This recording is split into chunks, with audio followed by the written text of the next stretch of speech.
Уважаеми учители, скъпи ученици, днес е 5 октомври, Международен ден на учителя.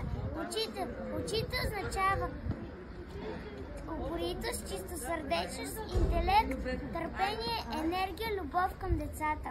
Учителят е буквичката първа, изписана на криво в тесенец, но ето дума. Става мисъл и тръгва да търси.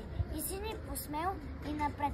Учителят е нотичка игрива, протегнала към другите ръка. Но тъй ражда се мелодия красива, извънва чак до светлата дъга.